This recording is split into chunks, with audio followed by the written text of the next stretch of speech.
Welcome to ரீகாஸ் fusion. Mango papad இது ரொம்ப டேஸ்டியான ஒரு ரெசிபி.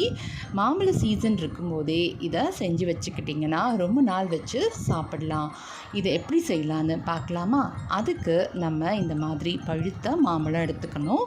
அதிலிருந்து நான் இந்த மாதிரி பல்ப் எடுத்து வச்சுருக்கேன். இது ஒரு 5லேருந்து 6 மாம்பழத்தோட பல்ப். இதை ஒரு மிக்ஸி ஜாரில் மாற்றி 1/2 கப் அளவுக்கு சர்க்கரை சேர்த்துக்கோங்க.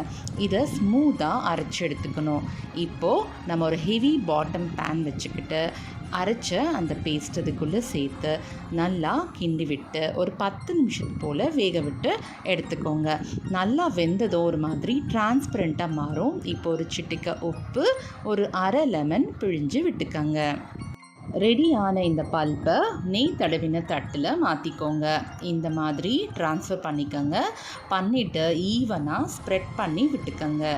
இதோ இந்த மாதிரி ஸ்ப்ரெட் பண்ணிவிட்டு இதை நம்ம வெயிலில் வச்சு காய வைக்கணும். எனக்கு ஒரு 3 days ஆச்சு, ஏன்னா வீட்டுக்குள்ளேயே வச்சு காய வச்சதுனால. இப்போ பார்த்தீங்கன்னா சூப்பராக ட்ரை ஆகி ரெடி ஆகிடுச்சு.